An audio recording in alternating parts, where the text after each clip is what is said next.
What is data? Data എന്താണ്? അപ്പൊ എന്താണ് ഈ ബിഗ് ഡേറ്റ? ഇത്രയും നേരം ഞാൻ അതിനെക്കുറിച്ച് പറഞ്ഞില്ലല്ലോ. ഡേറ്റ എന്ന് മാത്രമല്ലേ പറയുന്നുള്ളൂ. എന്താണ് ഈ ബിഗ് ഡേറ്റ എന്ന് പറയുന്ന സംഭവം? നിങ്ങൾ ഗൂഗിൾ യൂസ് ചെയ്യുന്നുണ്ട്, ഗൂഗിൾ മാപ്സ് യൂസ് ചെയ്യുന്നുണ്ട്, നിങ്ങൾ ഫേസ്ബുക്ക് യൂസ് ചെയ്യുന്നുണ്ട്, നിങ്ങൾ നെറ്റ്ഫ്ലിക്സ് യൂസ് ചെയ്യുന്നുണ്ട്, നിങ്ങൾ ആമസോൺ ആപ്പ് യൂസ് ചെയ്യുന്നുണ്ട്, ഫ്ലിപ്കാർട്ടിന്റെ ആപ്പ് യൂസ് ചെയ്യുന്നുണ്ട്. അപ്പൊ എല്ലാവരും വളരെ ഈസി ആയിട്ട് ഈ ആപ്പ് ഒക്കെ തുറന്ന് അതിലുള്ള കാര്യങ്ങൾ എന്താ വെച്ചാൽ കാണുന്നുണ്ട്. ഇതിന്റെ ബാക്കിൽ എന്താണ് സംഭവിക്കുന്നത്? സാധാരണ നമ്മൾ ഇപ്പൊ മൊബൈൽ യൂസ് ചെയ്യുമ്പോഴും അല്ലെങ്കിൽ ലാപ്ടോപ്പ് യൂസ് ചെയ്യുമ്പോഴും ഒക്കെ നമ്മൾ ലിമിറ്റഡ് ഡേറ്റ നമ്മുടെ കയ്യിലുള്ളൂ അല്ലെ. നമ്മുടെ എടുക്കുന്ന ഫോട്ടോസ് ആവാം, വീഡിയോസ് ആവാം, അങ്ങനത്തെ കാര്യങ്ങളാവും. എന്നാൽ ബിഗ് ഡേറ്റ എന്ന് പറയുന്നത് ഈ പറയുന്ന പോലെ ടെറാബൈറ്റ്സ് ആൻഡ് ടെറാബൈറ്റ്സ് ഓഫ് ഡേറ്റയാണ്. 2016 ഞാൻ ഫ്ലിപ്കാർട്ടിൽ ജോയിൻ ചെയ്തു. ഞാൻ ഫ്ലിപ്കാർട്ടിൽ വർക്ക് ചെയ്യാൻ തുടങ്ങി. ഓക്കെ, നിങ്ങൾക്കറിയാലോ ഫ്ലിപ്കാർട്ട്. ഞാൻ ബാംഗ്ലൂർ ഓഫീസിൽ 2016 ജോയിൻ ചെയ്തു. 2018 വരെ ഞാൻ ഫ്ലിപ്കാർട്ടിൽ വർക്ക് ചെയ്തിട്ടുണ്ട്. അപ്പൊ ഫ്ലിപ്കാർട്ടിൽ വർക്ക് ചെയ്യുന്ന സമയത്താണ് എങ്ങനെയാണ് ഫ്ലിപ്കാർട്ട് വർക്ക് ചെയ്യുന്നത് എനിക്ക് മനസ്സിലായി. നമ്മൾ ഈ ആപ്പ് യൂസ് ചെയ്യും, അതിൽ സാധനം വാങ്ങുന്നല്ലാതെ ഇതെങ്ങനെ വർക്ക് ചെയ്യണമെന്ന് നമുക്കറിയില്ലല്ലോ. എനിക്ക് കിട്ടിയ ടോപ്പിക് എന്ന് പറയുന്ന ഒരു ടെക്നിക്കൽ ടോപ്പിക്കാണ്. അപ്പോൾ ഇവിടെ നിങ്ങൾ പഠിച്ചിറങ്ങിയ ആൾക്കാർക്കൊക്കെ കുറച്ച് യൂസ്ഫുൾ ആവുന്ന ഒരു ടോപ്പിക്കാണ്. പാരൻസിനും പങ്കെടുക്കാവുന്നതേ ഉള്ളൂ, പക്ഷേ കൂടുതൽ ടെക്നിക്കലായിട്ടുള്ളൊരു ടോപ്പിക്കാണ്. പിന്നെ ഞാൻ ഉദ്ദേശിക്കുന്നത് പ്രോബബ്ലി നിങ്ങൾക്ക് ഇൻറ്ററാക്ട് ചെയ്യാൻ പറ്റിച്ചത് വളരെ നന്നായിരുന്നു. ഞാൻ എന്തെങ്കിലും ചോദിച്ചു കഴിഞ്ഞാൽ നിങ്ങൾക്ക് പറയാനോ അല്ലെങ്കിൽ ഡൗട്ട്സ് എന്തെങ്കിലും ഉണ്ടെങ്കിൽ ചോദിച്ച് ക്ലിയർ ചെയ്യാനോ പറ്റുമെങ്കിൽ നിങ്ങൾക്ക് യൂസ്ഫുൾ ആവും. എന്നെ സംബന്ധിച്ചപ്പോൾ ചോദ്യം ചോദിച്ചാലും ഇല്ലെങ്കിലും ഒരേ സംഭവമാണ്. വേറൊരു പ്രശ്നം എന്താണെങ്കിൽ എനിക്ക് കിട്ടിയിരിക്കുന്ന ടൈം എന്ന് പറയുന്നത് അരമണിക്കൂറാണ്. അരമണിക്കൂർ, മേ ബി ഒരു 5 മിനിറ്റ് 10 മിനിറ്റ് അങ്ങോട്ടും ഇങ്ങോട്ടൊക്കെ മാറാം. അപ്പോൾ അരമണിക്കൂർ അല്ലെങ്കിൽ 40 മിനിറ്റിൽ സെഷൻ കംപ്ലീറ്റ് ചെയ്യണം.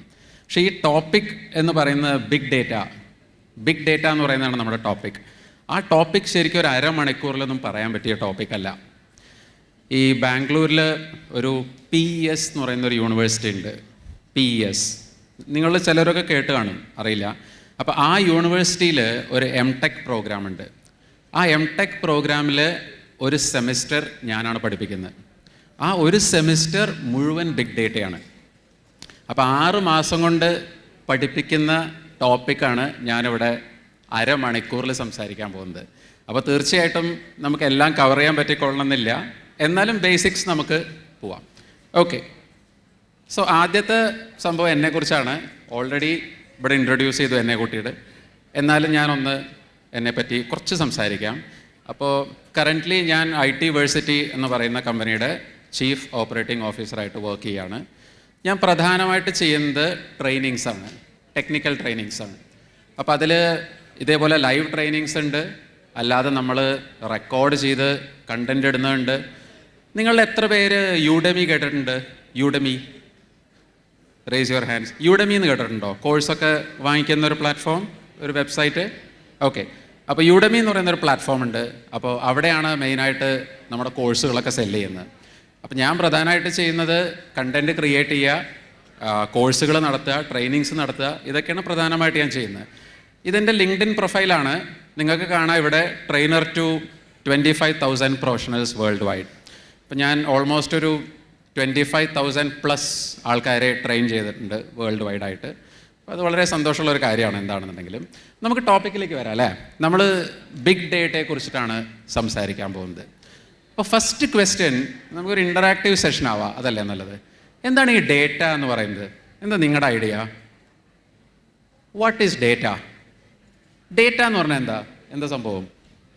നിങ്ങളൊക്കെ ഡിജിറ്റൽ മാർക്കറ്റിങ്ങും ഫ്രണ്ട് എൻഡ് ഡെവലപ്മെൻ്റ് ഒക്കെ കഴിഞ്ഞ സ്റ്റുഡൻസ് അല്ലേ മിക്കവാറും പേര്. അപ്പോൾ നിങ്ങൾക്ക് ഓൾറെഡി അറിയുന്നുണ്ടാവുമല്ലോ എന്താണ് ഡേറ്റ. ആര് പറയും? ബൈ ദ വേ പ്രൈസ് ഒന്നുമില്ല കേട്ടോ, പറഞ്ഞു കഴിഞ്ഞാൽ ഫ്രീ ആണ്, ആൻസറിന് ഫ്രീ ആണ്. ആരാ പറയുക ഡാറ്റ എന്ന് പറഞ്ഞാൽ എന്താ? ആർക്കും അറിയില്ല. ഡേറ്റ എന്ന് കേട്ടിട്ട് തന്നെ ഇല്ല. ആരാ ഡിഫൈൻ ചെയ്യുക ഡേറ്റ? എനിബഡി? ഒരാൾ? നിങ്ങളുടെ ചാൻസാണ്. പ്രൈസ് ഒന്നും ഇല്ലെങ്കിലും പറയാം, അല്ലെങ്കിൽ ഒരു എക്സാമ്പിൾ പറഞ്ഞാൽ മതി. ഡേറ്റയ്ക്ക് ഡേറ്റ എന്താന്ന് പറയണ്ട, പക്ഷെ ഒരു എക്സാമ്പിൾ പറഞ്ഞാൽ മതി. ആരാ പറയാ? എനിബഡി? ഇത്രയും വലിയ ക്രൗഡിൽ ഒരാൾക്കും പറയാനില്ല. പറയുന്നുണ്ടോ? Collection of information. കറക്റ്റ്. ഞാൻ സിമ്പിളായിട്ട് പറഞ്ഞുതരാം. നമ്മളിപ്പോൾ ഡോക്ടറുടെ അടുത്ത് പോയി അല്ലേ, ഡോക്ടർ പ്രിസ്ക്രിപ്ഷൻ തന്നു, അത് ഡാറ്റയാണോ? നിങ്ങൾ പറയൂ, yes or no. Doctor prescription തന്നു, പാരസെറ്റമോൾ, അത് വാങ്ങണം, ഇത് ഡാറ്റയാണോ? അല്ലേ? യെസ്. ഞാൻ പറയാം അല്ല, നോ. അത് ഇൻഫർമേഷനാണ്.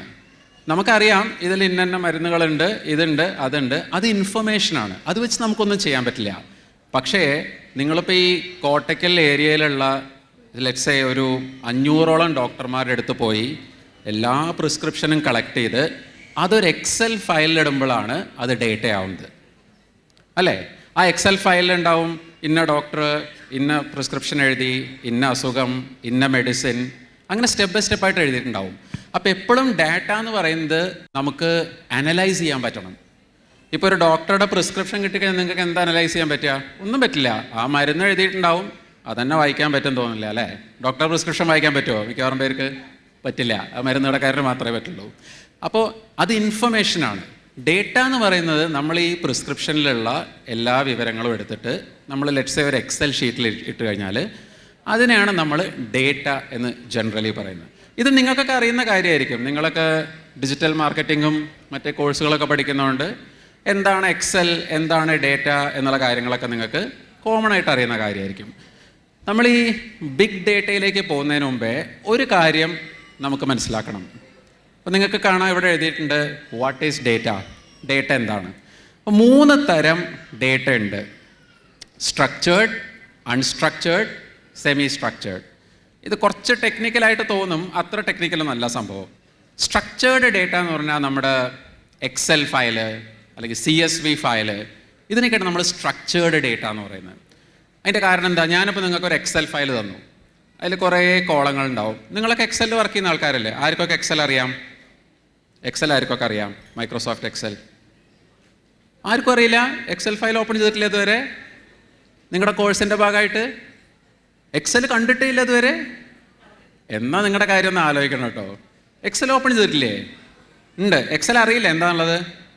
ഓക്കെ, അറിയാം. അപ്പോൾ എക്സൽ ഫയൽ ഓപ്പൺ ചെയ്ത് അതിലെന്താ ഉണ്ടാവുക? കുറേ കോളങ്ങൾ ഉണ്ടാവും, കുറേ റോസ് ഉണ്ടാവും, അല്ലേ? ഇതിനെയാണ് നമ്മൾ സ്ട്രക്ചേർഡ് ഡേറ്റ എന്ന് പറയുന്നത്. അതായത് ഈ ഡേറ്റയ്ക്ക് ഒരു സ്ട്രക്ചർ ഉണ്ട്. കോളുണ്ട്, റോ ഉണ്ട്.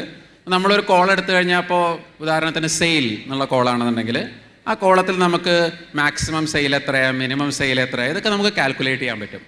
ഈ തരത്തിലുള്ള ഡേറ്റയാണ് നമ്മൾ സ്ട്രക്ചേർഡ് ഡേറ്റ എന്ന് പറയുന്നത്. നിങ്ങൾക്ക് കാണാം, ആദ്യത്തെ ടൈപ്പാണ് സ്ട്രക്ചേർഡ് ഡേറ്റ. പിന്നെ ഒരു ടൈപ്പ് ഡേറ്റ ഉണ്ട് അൺസ്ട്രക്ചേർഡ് ഡേറ്റ. അതായത് വീഡിയോ, ഇമേജ്, ഓഡിയോ. ഇപ്പോൾ നിങ്ങൾ ഇൻസ്റ്റാഗ്രാമിൽ ഇമേജ് പോസ്റ്റ് ചെയ്യില്ലേ, അല്ലെങ്കിൽ നിങ്ങൾ റീൽസ് അപ്ലോഡ് ചെയ്യില്ലേ, അല്ലെങ്കിൽ യൂട്യൂബിൽ നിങ്ങൾ വീഡിയോ കാണില്ലേ, ഇതിനൊക്കെ നമ്മൾ പറയുന്ന പേരാണ് അൺസ്ട്രക്ചേർഡ് ഡേറ്റ എന്നുള്ളത്. അപ്പോൾ എന്താണ് ഈ ബിഗ് ഡേറ്റ? ഇപ്പോൾ ഇത്രയും നേരം ഞാൻ അതിനെക്കുറിച്ച് പറഞ്ഞില്ലല്ലോ. ഡേറ്റ എന്ന് മാത്രമല്ലേ പറയുന്നുള്ളൂ. എന്താണ് ഈ ബിഗ് ഡേറ്റ എന്ന് പറയുന്ന സംഭവം?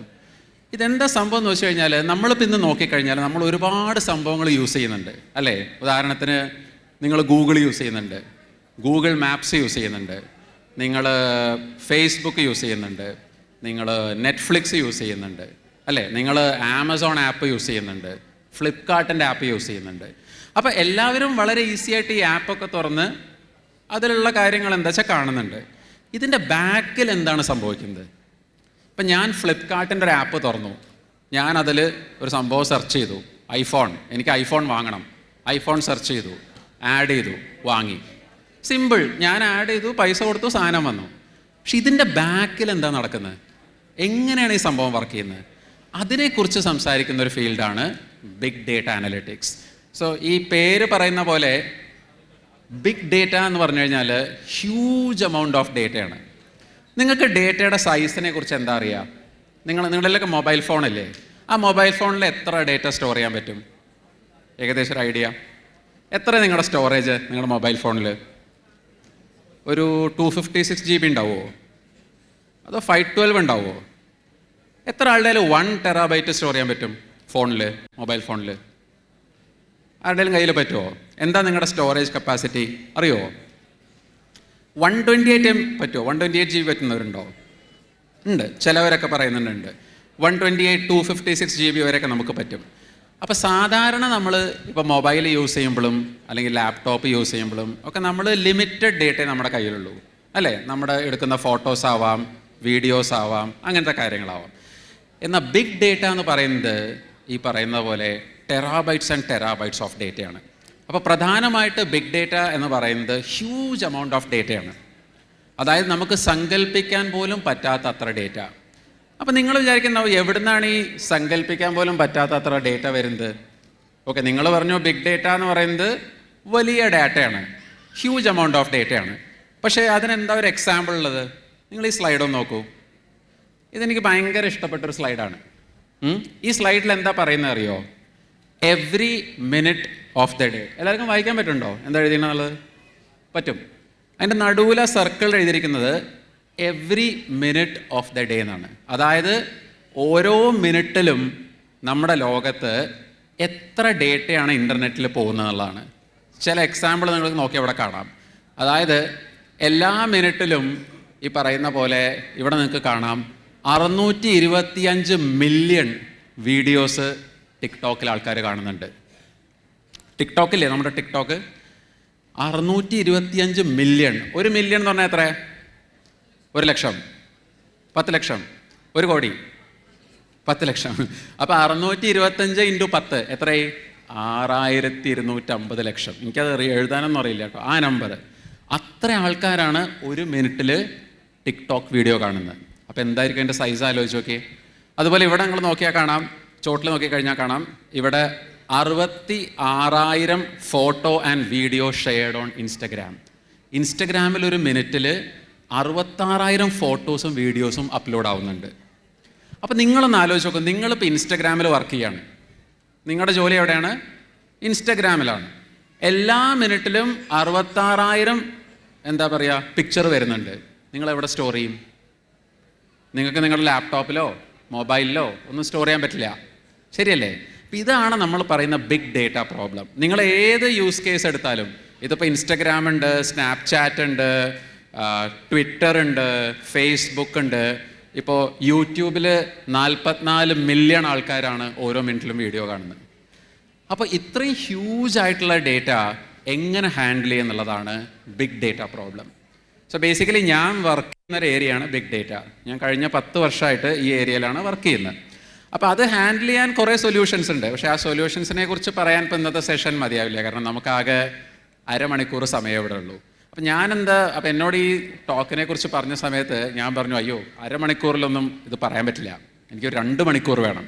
2 മണിക്കൂറൊന്നും നിങ്ങളെ സഹിച്ച ഒരാളിരിക്കില്ല. അപ്പോൾ അരമണിക്കൂർ തരുന്ന തന്നെ വലിയ ഭാഗ്യം, അരമണിക്കൂറിൽ പറഞ്ഞാൽ മതി. അപ്പോൾ അരമണിക്കൂറിൽ പറയാനാണെങ്കിൽ ഞാൻ വർക്ക് ചെയ്തൊരു പ്രൊജക്റ്റിനെ കുറിച്ച് പറയാം. അപ്പോൾ ചിലപ്പോൾ ആൾക്കാർക്ക് ഒരു ഐഡിയ കിട്ടും. 2016 ഞാൻ ഫ്ലിപ്കാർട്ടിൽ ജോയിൻ ചെയ്തു. ഞാൻ ഫ്ലിപ്കാർട്ടിൽ വർക്ക് ചെയ്യാൻ തുടങ്ങി. ഓക്കെ, നിങ്ങൾക്കറിയാലോ ഫ്ലിപ്കാർട്ട്. അപ്പോൾ ഞാൻ ബാംഗ്ലൂർ ഓഫീസിൽ 2016 ജോയിൻ ചെയ്തു. 2018 വരെ ഞാൻ ഫ്ലിപ്കാർട്ടിൽ വർക്ക് ചെയ്തിട്ടുണ്ട്. അപ്പോൾ ഫ്ലിപ്കാർട്ടിൽ വർക്ക് ചെയ്യുന്ന സമയത്താണ് എങ്ങനെയാണ് ഫ്ലിപ്കാർട്ട് വർക്ക് ചെയ്യുന്നതെന്നുള്ളത് എനിക്ക് മനസ്സിലായി. നമ്മൾ ഈ ആപ്പ് യൂസ് ചെയ്യും, അതിൽ സാധനം വാങ്ങുന്നല്ലാതെ ഇതെങ്ങനെ വർക്ക് ചെയ്യണമെന്ന് നമുക്കറിയില്ലല്ലോ. അപ്പോൾ ഞാൻ എന്ത് ചെയ്തു വെച്ചാൽ ഞാൻ ചെറിയൊരു ഡയഗ്രം ഉണ്ടാക്കി. കണ്ടാൽ ഭയങ്കര കോംപ്ലക്സ് ആണെന്നൊക്കെ തോന്നും, അത്ര കോംപ്ലക്സ് ഒന്നുമല്ല. ഇതാണ് എങ്ങനെയാണ് ഫ്ലിപ്കാർട്ട് വർക്ക് ചെയ്യുന്നതെന്നുള്ളതിൻ്റെ ഒരു ഹൈ ലെവൽ ഡയഗ്രം. ലോ ലെവലല്ല, ഭയങ്കര ഹൈ ലെവൽ. ഇതിൽ നിങ്ങൾ നോക്കിയാൽ എന്താ കാണാൻ പറ്റുകയെന്നുണ്ടെങ്കിൽ, ഇതാ ഇവിടെ ഈ ലെഫ്റ്റ് സൈഡിൽ കണ്ടില്ലേ, അതെന്താ 2 സാധനങ്ങൾ ലെഫ്റ്റ് സൈഡിൽ കാണുന്നത്? ഈ 2 സാധനങ്ങൾ മൊബൈലും ലാപ്ടോപ്പും. അത് നിങ്ങളാണ്. നിങ്ങൾ മൊബൈൽ തുറക്കണു അല്ലെങ്കിൽ ലാപ്ടോപ്പ് തുറക്കണു, flipkart.com അടിക്കണു. അപ്പം എന്താ സംഭവിക്കുന്നത്? നിങ്ങൾ ആ ഫ്ലിപ്കാർട്ടിലേക്ക് ലോഗിൻ ചെയ്യുന്ന ആ സമയത്ത് ഫ്ലിപ്കാർട്ട് നിങ്ങളുടെ ഡേറ്റ കളക്ട് ചെയ്യാൻ തുടങ്ങും. ഫോർ എക്സാമ്പിൾ, നിങ്ങളുടെ IP അഡ്രസ്സ് എന്താ? IP അഡ്രസ്സ് എന്ന സംഭവമുണ്ട്. ആ IP അഡ്രസ്സ് വെച്ചിട്ട് നിങ്ങൾ ഏത് സിറ്റിയിൽ നിന്നാണ് വരുന്നവർ കണ്ടുപിടിക്കും. ഇപ്പോൾ കോട്ടക്കലാവാം, പരിസര പ്രദേശങ്ങളാവാം. 2, നിങ്ങൾ ഉപയോഗിക്കുന്ന ഫോണിൻ്റെ മോഡൽ ഏതാണ്? എനിക്കിത് അറിയാം, കാരണം ഞാൻ ആ പ്രൊജക്റ്റിൽ വർക്ക് ചെയ്ത ഒരാളാണ്. നിങ്ങൾ ഉപയോഗിക്കുന്ന ഫോണിൻ്റെ മോഡൽ ഏതാണ്? എന്തിനാ മോഡൽ അറിയുന്നത്? ഫ്ലിപ്കാർട്ടുമ്പോൾ നിങ്ങളുടെ മോഡൽ അറിഞ്ഞിട്ട് എന്താ കാര്യം? എന്തിനാ മോഡൽ അറിയുന്നത്? എനി ഐഡിയ ആരെങ്കിലും? ഫ്ലിപ്കാർട്ടിന് നിങ്ങളുടെ ഫോണിൻ്റെ മോഡൽ അറിഞ്ഞിട്ട് എന്ത് കാര്യം? കേൾക്കുന്നില്ല. മൈക്ക് വേണോ? ആർക്കെങ്കിലും മൈക്ക് കൊടുക്കണോ? ഉത്തരം പറയുന്നത് കേൾക്കുന്നില്ല എനിക്ക്. എന്താ സംഭവം എന്ന് പറയാം, വളരെ സിമ്പിളാണ്. ഞാൻ ഉപയോഗിക്കുന്നത് ഒരു 5000 രൂപയുടെ ഫോണാണെങ്കിൽ ഫ്ലിപ്കാർട്ട് എനിക്ക് കാണിച്ചു തരുന്ന സാധനങ്ങളൊക്കെ ലോ പ്രൈസുള്ളതായിരിക്കും. നേരെ മറിച്ച് ഞാൻ ഉപയോഗിക്കുന്നത് ഒരു 1.5 ലക്ഷം രൂപയുടെ ഐഫോൺ ആണെങ്കിൽ പ്രീമിയം സാധനങ്ങളാണ് സെർച്ച് ചെയ്താൽ വരിക. സിമ്പിൾ. അപ്പോൾ അവരെന്തൊക്കെ കളക്ട് ചെയ്യും? ആദ്യം നിങ്ങളുടെ IP അഡ്രസ്സ് കളക്ട് ചെയ്യും. അപ്പം എന്ത് മനസ്സിലാവും? നിങ്ങൾ എവിടെ നിന്നാണ്? കോട്ടയ്ക്കൽ നിന്നാണെന്ന്. കോട്ടയ്ക്കൽ നിന്നാണെന്ന് മനസ്സിലായ എന്താ കാര്യം? കോട്ടയ്ക്കൽ നിന്നാണ് മനസ്സിലായിട്ട് എന്താ കാര്യം? കോട്ടയ്ക്കൽ നിന്നാണെങ്കിൽ നിങ്ങൾ Tier 3 സിറ്റിയാണ്. അതായത് നിങ്ങൾ ബാംഗ്ലൂരോ ഡൽഹിയിലോ ഇവിടെ ഒന്നും അല്ലല്ലോ, നമ്മൾ Tier 3 സിറ്റിയാണ്. അപ്പോൾ ഇവിടുത്തെ ആൾക്കാർ എന്തൊക്കെയാണ് വാങ്ങുകയെന്ന് അവർക്ക് ഓൾറെഡി അറിയാം, അവരത് കാണിക്കാൻ തുടങ്ങും. മനസ്സിലായോ? നേരെ മറിച്ച് നിങ്ങൾ കൊച്ചിയിൽ നിന്ന് ലോഗിൻ ചെയ്ത് കഴിഞ്ഞാൽ IP അഡ്രസ്സ് വെച്ചിട്ട് അവർക്ക് മനസ്സിലാവും നിങ്ങൾ കൊച്ചിയിലാണ്. അപ്പോൾ കുറച്ചും കൂടി സ്റ്റാൻഡേർഡ് കൂടിയ അങ്ങനെ പറയാൻ പാടില്ല, എന്നാലും മാർക്കറ്റിങ്ങിൻ്റെ ടേമിൽ കുറച്ചും കൂടി സ്റ്റാൻഡേർഡ് കൂടിയ സാധനങ്ങൾ കാണിക്കാൻ തുടങ്ങും. സെയിം സാധനം ലാപ്ടോപ്പിൽ നിന്നാണെങ്കിലും വരും. നിങ്ങളിപ്പോൾ ഒരു സാധാരണ ലാപ്ടോപ്പിൽ നിന്ന് ലോഗിൻ ചെയ്യണതും ഒരു ആപ്പിൾ ലാപ്ടോപ്പിൽ നിന്ന് ലോഗിൻ ചെയ്യുന്നതും വ്യത്യാസം ഉണ്ടാവും. ഞാനവിടെ വർക്ക് ചെയ്യുന്ന കാലത്ത് ഞങ്ങൾ ചെയ്തിരുന്ന കാര്യമാണ്, ഞാനും കുറ്റക്കാരനാണ്, എന്തായാലും ജീവിച്ചു പോകണ്ടേ. അപ്പോൾ നമ്മൾ ഇത് ലോഗ് ഫയൽസ് ആയിട്ടാണ് കളക്ട് ചെയ്യുക. നിങ്ങൾക്ക് അവിടെ ലോഗ് എന്ന് കാണാം. അതായത് ബേസിക്കലി IP അഡ്രസ്സ്, നിങ്ങളുടെ ഫോണിൻ്റെ ഡീറ്റെയിൽസ്, നിങ്ങൾ ഏത് സമയത്താണ് ഫ്ലിപ്കാർട്ടിൽ കയറുന്നത്, എത്ര നേരം നിങ്ങൾ സ്പെൻഡ് ചെയ്യുന്നുണ്ട്, എത്ര നേരം നിങ്ങൾ സ്ക്രോൾ ചെയ്യുന്നുണ്ട്, ഈവൻ നിങ്ങൾ മൊബൈൽ ഇങ്ങനെയാണോ പിടിക്കണത് ഇതുവരെ കളക്ട് ചെയ്യും. ഇങ്ങനെ പിടിച്ചാൽ എന്താ അതിൻ്റെ അർത്ഥം? ഇങ്ങനെ പിടിക്കണം എന്താ വ്യത്യാസം? പോരാ, ആൾക്കാർക്ക് ബ്രെയിൻ വർക്കാവുന്നില്ല. നിങ്ങൾ കുറച്ചും കൂടിയൊക്കെ ബ്രെയിൻ യൂസ് ചെയ്യണം. നിങ്ങളൊക്കെ ഡിജിറ്റൽ മാർക്കറ്റിങ്ങിൻ്റെ എക്സ്പേർട്സ് അല്ലേ? ഇത് നമ്മളെന്താ വ്യത്യാസം? ഞാൻ പറഞ്ഞുതരാം. നിങ്ങൾ ഇങ്ങനെയാണ് പിടിക്കുന്നതെങ്കിൽ ഒന്നുകിൽ നിങ്ങൾ നിന്നിട്ടാണ് നോക്കുന്നത്, അല്ലെങ്കിൽ ഇരുന്നിട്ടാണ്. ഇങ്ങനെയാണെങ്കിലോ നിങ്ങൾ കിടന്നിട്ടാണ് നോക്കുന്നത്. അതായത് അവർക്കറിയാം നിങ്ങളുടെ പാറ്റേൺ. നിങ്ങൾ കിടന്നിട്ടാണ് നോക്കുന്നതെങ്കിൽ മേ ബി നിങ്ങൾ ഒന്നെങ്കിൽ ഒരു ലേസി ആയിട്ട് കിടക്കുകയായിരിക്കും, അല്ലെങ്കിൽ നിങ്ങൾ റിലാക്സ്. അതനുസരിച്ച് അവർ ആഡുകൾ ട്യൂൺ ചെയ്യും. അപ്പോൾ ഈ സംഭവങ്ങളൊക്കെയാണ് നമ്മൾ ലോഗ്സ് ആയിട്ട് ഫ്ലിപ്കാർട്ട് കളക്ട് ചെയ്തിരുന്നത്. ഈ ഡേറ്റ ഒരു ദിവസം 3 ടെറാബൈറ്റ് കളക്ട് ചെയ്തിരുന്നു നമ്മൾ. 1 ടെറാബൈറ്റ് പറഞ്ഞാൽ എത്ര അറിയോ? ഞാൻ പഠിച്ചിറങ്ങിയ ആൾക്കാരുടെ 1 TB പറഞ്ഞാൽ എത്ര? 1000 GB. 3 TB എന്ന് പറഞ്ഞാൽ 3000 GB എല്ലാ ദിവസവും ലോഗ്സ് ആയിട്ട് ഞങ്ങൾ കളക്ട് ചെയ്തിരുന്നു. അത് ഒരു ടൈപ്പ് ഓഫ് ഡേറ്റ. രണ്ടാമത്തെ ടൈപ്പ് ഓഫ് ഡേറ്റ നിങ്ങൾക്ക് ഇവിടെ കാണാം, ട്രാൻസാക്ഷൻസ്. അതൊന്നുമില്ല, നിങ്ങൾ പൈസ കൊടുക്കില്ലേ? നിങ്ങളിപ്പോൾ സാധനം വാങ്ങുമ്പോൾ നിങ്ങൾ എങ്ങനെ പൈസ കൊടുക്കുക? ഗൂഗിൾ പേ അല്ലെങ്കിൽ ക്രെഡിറ്റ് കാർഡ്, ഡെബിറ്റ്, നിങ്ങൾ സ്വൈപ്പ് ചെയ്യില്ലേ?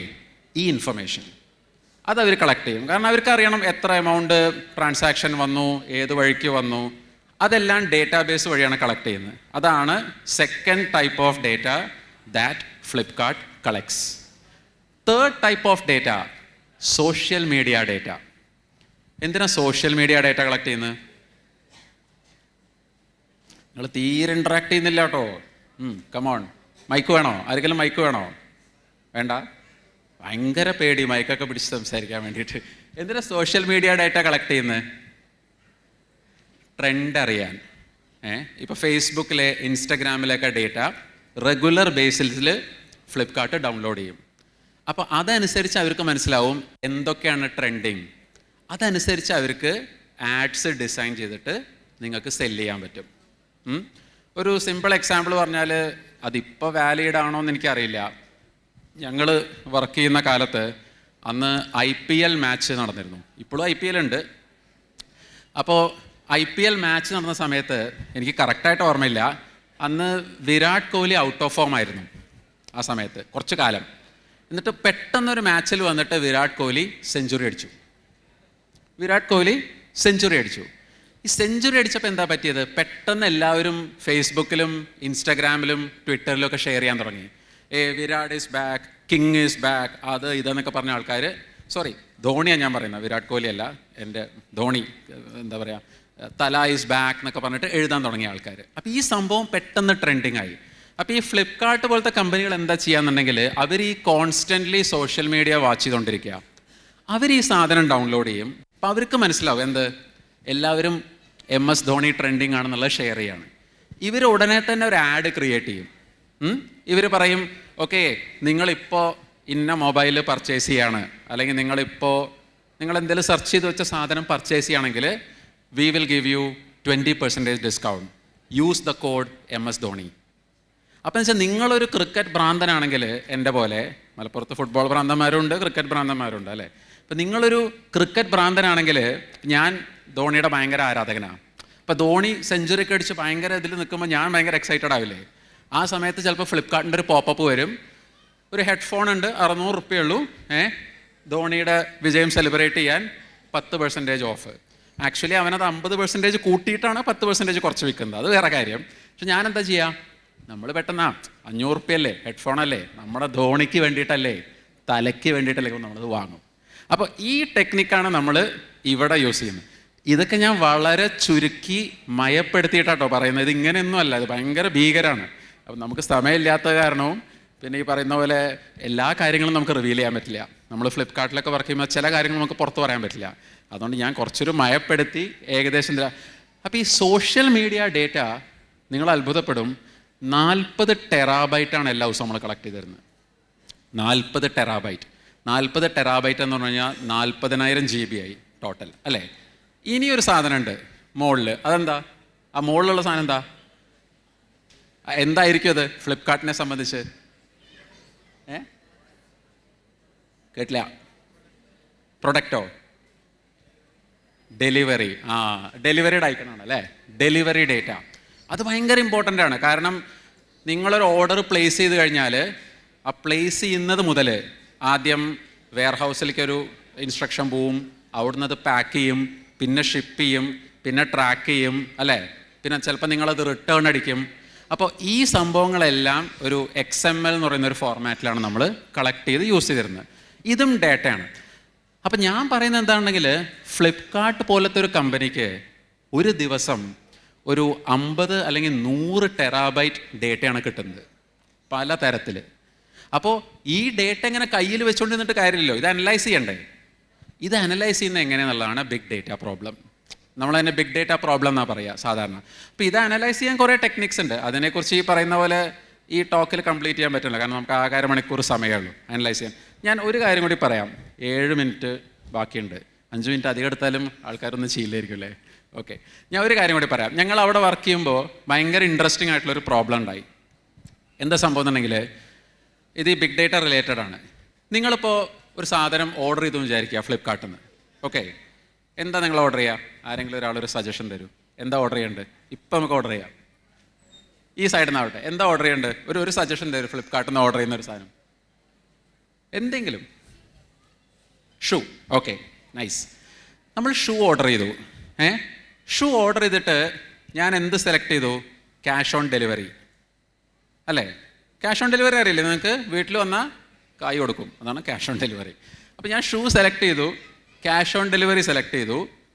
ഒരു 5-6 ദിവസം കഴിഞ്ഞ് ഷൂ എൻ്റെ വീട്ടിൽ വന്നു. അപ്പോൾ ഫ്ലിപ്കാർട്ടിൻ്റെ സൈഡിൽ നിന്ന് അവരെന്ത് ചെയ്യണം? ആദ്യം പോയി ഷൂ കളക്ട് ചെയ്യണം, ഷൂ പാക്ക് ചെയ്യണം, ലോജിസ്റ്റിക്സ് വഴി ഷിപ്പ് ചെയ്യണം, അതിൻ്റെ ചിലവുണ്ട്. എല്ലാം കഴിഞ്ഞ് നിങ്ങളുടെ ഡോർ സ്റ്റെപ്പിൽ ഷൂ എത്തി. നിങ്ങളെന്താ ചെയ്യുക? എനിക്ക് ഷൂ വേണ്ട. നിങ്ങൾ മേ ബി ഫീറ്റ് ഫാഷനിൽ പോയിട്ട്, കോട്ടയ്ക്കൽ ഫീറ്റ് ഫാഷനിൽ പോയിട്ട് നല്ലൊരു ഷൂ വാങ്ങി ഓൾറെഡി. നമുക്ക് റിട്ടേൺ അടിക്കാമല്ലോ, റിട്ടേണിന് പ്രശ്നമില്ലല്ലോ. അപ്പോൾ നിങ്ങളെന്താ ചെയ്യുക? റിട്ടേൺ. ഇത് വലിയൊരു പ്രോബ്ലം ആയിരുന്നു ഞങ്ങൾ വർക്ക് ചെയ്യുമ്പോൾ ഫ്ലിപ്കാർട്ടിൽ. കാരണം ഇങ്ങനെ കുറേ ആൾക്കാർ ചെയ്യും, ഒരാളല്ല. ഒരാൾ ചെയ്താൽ നമുക്ക് വിഷയമല്ല. അപ്പം നമ്മളന്ന് നോക്കുമ്പോൾ ലക്ഷക്കണക്കിന് കസ്റ്റമേഴ്സ് ഈ പറയുന്ന പോലെ റിട്ടേൺസ് അടിക്കുന്നുണ്ട്. അപ്പോൾ ഇത് ചിലവല്ലേ കമ്പനിയെ സംബന്ധിച്ച്? കാരണം ഈ ലക്ഷക്കണക്കിന് ഓർഡേഴ്സ് ഈ പറയുന്ന പോലെ നമ്മൾ പാക്ക് ചെയ്ത് ഷിപ്പ് ചെയ്ത് അയച്ച് റിട്ടേൺ വന്ന് പിന്നെ നമുക്കിത് എന്താ ചെയ്യേണ്ട അറിയില്ല. അപ്പം നമ്മൾ നോക്കുമ്പോൾ ഇതിൻ്റെ ലോസ് ഭയങ്കര കൂടുതലാണ്. അപ്പോൾ ഇതെങ്ങനെ നമ്മൾ സോൾവ് ചെയ്യുക? ആരാ സജഷൻ പറയുക? നമുക്ക് ബിസിനസ് ടോക്കായിട്ട് എടുക്കാം. ബിസിനസ് ആംഗിൾ എങ്ങനെ നിങ്ങൾ ഈ പ്രോബ്ലം സോൾവ് ചെയ്യും? ഇങ്ങനെയാണ് നമ്മൾ, അതായത് നിങ്ങളൊക്കെ ഇനി ജോലി കിട്ടിപ്പോകുന്ന ആൾക്കാരല്ലേ നിങ്ങളൊക്കെ. അപ്പോൾ നിങ്ങളൊരു കമ്പനിയിൽ വർക്ക് ചെയ്യാൻ തുടങ്ങുമ്പോൾ നിങ്ങളോട് പറയുക ബിസിനസ് പ്രോബ്ലംസ് ആണ്. ഇങ്ങനൊരു പ്രോബ്ലം ഉണ്ട്, ഇതെങ്ങനെ സോൾവ് ചെയ്യും? അപ്പോൾ നിങ്ങൾ തന്നെ സോൾവ് ചെയ്യണമെന്നില്ല, പക്ഷേ ഐഡിയാസ് നിങ്ങൾക്ക് കൊടുക്കാൻ പറ്റണം. അപ്പോഴാണ് നേരത്തെ സാറ് പറഞ്ഞ പോലെ നമ്മുടെ വാല്യൂസും ഇതൊക്കെ കൂടുള്ളൂ. നിങ്ങളിതെങ്ങനെ സോൾവ് ചെയ്യും?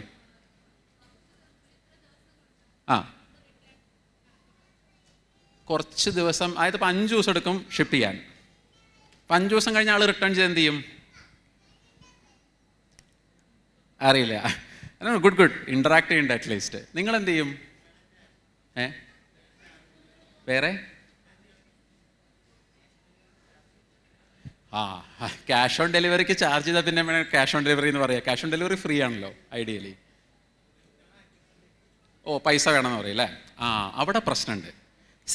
എല്ലാ കമ്പനികളും നമ്മൾ കുറച്ച് ബിസിനസ് പരമായിട്ടും കൂടി ചിന്തിക്കണം. ഓൾറെഡി 100 കണക്കിന് കമ്പനികളുണ്ട്. ഓൾറെഡി എല്ലാവർക്കും എവിടുന്നും സാധനം വാങ്ങാം. അപ്പം നമ്മളൊരു പുതിയ സാധനം കൊണ്ടുവരുമ്പോൾ അതിന് എക്സ്ട്രാ പൈസ വരുമെന്ന് പറഞ്ഞു കഴിഞ്ഞാൽ ആരും അതെടുക്കില്ല. ശരിയല്ലേ? ഞാനെന്താ വിചാരിക്കുക, ഫ്ലിപ്കാർട്ടിൽ നിന്ന് ഓർഡർ ചെയ്തിട്ട് എനിക്ക് വേണ്ടാന്നുണ്ടെങ്കിൽ അവർ തിരിച്ചയക്കാൻ 50 റുപ്യ ചോദിക്കണം. ഞാൻ ഓർഡർ ചെയ്യില്ല, ഞാൻ ആമസോണിൽ ഓർഡർ ചെയ്യും. അല്ലേ? നിങ്ങൾ ഇന്ന് രാവിലെ ആദ്യത്തെ ടോക്ക് കേട്ടോ? ആദ്യത്തെ ടോക്ക് ഏതായിരുന്നു ഇന്ന്? ആരാ സംസാരിച്ച ആദ്യം? അറിയില്ല. എന്തിനെ കുറിച്ചായിരുന്നു? AI അല്ലേ? Machine learning. ഇവിടെയാണ് മെഷീൻ ലേണിങ്ങിൻ്റെ പ്രാക്ടിക്കൽ ആപ്ലിക്കേഷൻ വരുന്നത്. നമ്മൾ എന്താ ചെയ്യാന്നുണ്ടെങ്കിൽ, നമ്മൾ ഈ റിട്ടേൺ അയച്ച ആൾക്കാരുടെ ഡാറ്റ എല്ലാം കളക്ട് ചെയ്യും. ഓൾറെഡി 1,00,000 പേര് റിട്ടേൺ അയക്കുന്നുണ്ടല്ലോ. അപ്പോൾ ഈ റിട്ടേൺ അയച്ച ആൾക്കാരുടെ ഡേറ്റ എല്ലാം നമ്മൾ കളക്ട് ചെയ്യും. എന്നിട്ടാണ് നമ്മൾ ഈ മെഷീൻ ലേണിംഗ് എന്ന് പറയുന്ന സംഭവം യൂസ് ചെയ്യുന്നത്. മെഷീൻ ലേണിംഗ് എന്ന് പറഞ്ഞാൽ എന്താ? സിമ്പിൾ. ഒരു സിസ്റ്റം ഉണ്ടാവും, അതിന് നമ്മൾ ഈ ഡാറ്റയൊക്കെ ഫീഡ് ചെയ്യും, അതിനോട് പറയും നീ ഇതിന്ന് പഠിക്കുക. മെഷീൻ ലേണിംഗ് എന്ന് പറഞ്ഞാൽ എന്താണ്? മെഷീൻ പഠിക്കണു, അത്രേ ഉള്ളൂ. അപ്പം നമ്മൾ ഈ റിട്ടേൺ വന്ന ആൾക്കാരുണ്ടല്ലോ, 1,00,000 ആൾക്കാർ റിട്ടേൺ അയച്ചു. എന്തുകൊണ്ടായിരിക്കും റിട്ടേൺ അയച്ചാൽ നമുക്കറിയാൻ പറ്റും. ചിലർ പറയും ഡിലേ കൂടുതലായിരുന്നു, ഞാൻ 5 ദിവസത്തിൽ കിട്ടും വിചാരിച്ചു, 10 ദിവസത്തിൽ കിട്ടി. ചിലർ പറയും പൈസ കൂടിപ്പോയി, നിങ്ങൾ വന്നപ്പോഴേക്ക് പകുതി പ്രൈസിൽ വേറെ കിട്ടാണ്ട്. അപ്പം നമുക്കറിയാം എന്തുകൊണ്ടാണ് റിട്ടേൺ ചെയ്തെന്നുള്ളത്. അപ്പം നമ്മൾ ഈ ഡാറ്റ എല്ലാം കളക്ട് ചെയ്തിട്ട് നമുക്കൊരു മെഷീൻ ലേണിംഗ് മോഡൽ ഉണ്ടായിരുന്നു ഫ്ലിപ്കാർട്ടിൽ. അതിനെ നമ്മൾ ട്രെയിൻ ചെയ്യും. അതിനെ ട്രെയിൻ ചെയ്ത് കഴിഞ്ഞാൽ എന്താ സംഭവിക്കുകയെന്നുണ്ടെങ്കിൽ, അടുത്ത തവണ ഒരു പുതിയ ഓർഡർ വരികയാണെന്ന് വിചാരിക്കുക. അപ്പം ഞാൻ ഓർഡർ ചെയ്യാണ്, ഷൂ ഓർഡർ ചെയ്യാണ്. ഈ മെഷീൻ ലേണിംഗ് മോഡൽ പറയും ഇയാൾ തിരിച്ചയക്കാനുള്ള സാധ്യത എത്രയാണ്. നിങ്ങൾക്ക് ഞാൻ പറയുന്നത് മനസ്സിലാവുന്നുണ്ടോ ഏകദേശം? അതായത് മെഷീൻ ലേണിംഗ് എങ്ങനെ അവിടെ യൂസ് ചെയ്യുന്നുണ്ടെങ്കിൽ, മെഷീൻ ലേണിംഗ് മോഡൽ ട്രെയിൻ ചെയ്ത് കഴിഞ്ഞാൽ, ബിഗ് ഡേറ്റയിൽ ട്രെയിൻ ചെയ്ത് കഴിഞ്ഞാൽ, ഞാനിപ്പോൾ ഒരു സാധനം ഓർഡർ ചെയ്തു, ഷൂ, ക്യാഷ് ഓൺ ഡെലിവറി. ആ മോഡൽ പറയും ഇയാൾ തിരിച്ചയക്കാനുള്ള സാധ്യത എത്രയാണ്. ഇപ്പോൾ 10% സാധ്യത ഉള്ളൂ വെച്ചാൽ നിങ്ങൾ എന്താ ചെയ്യുക?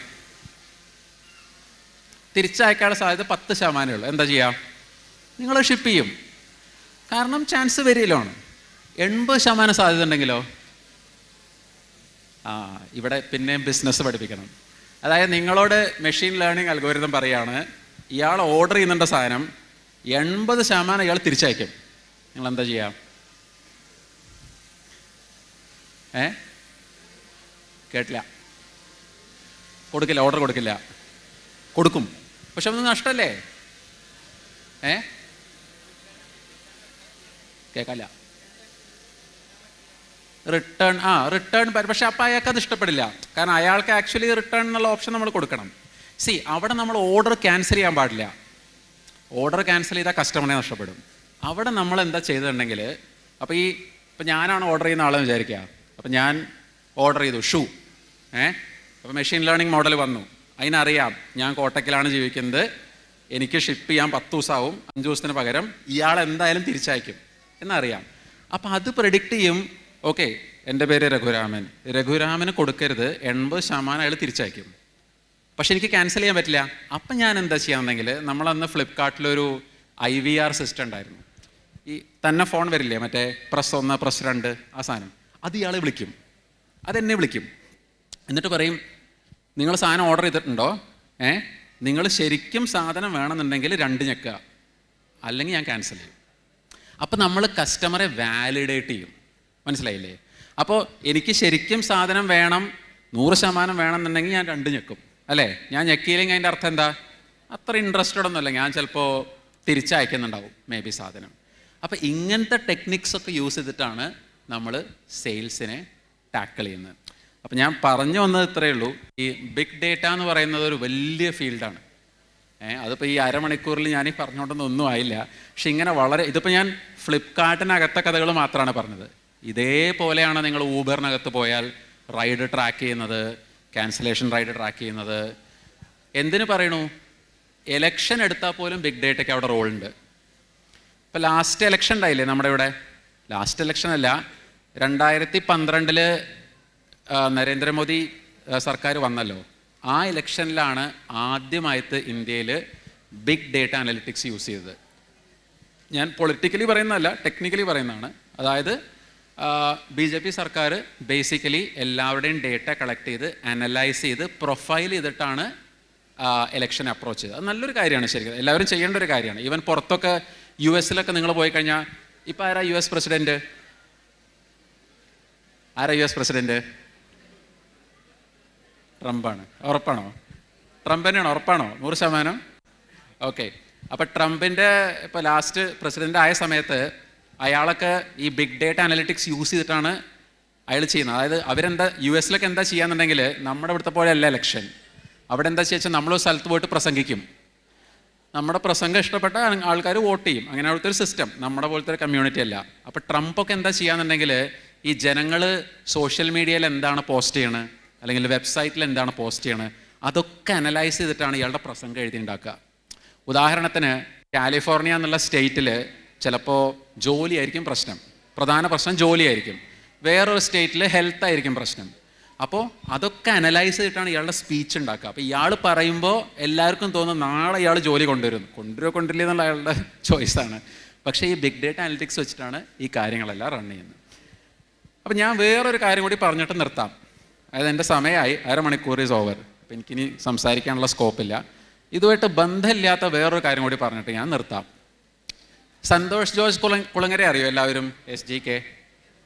യെസ്.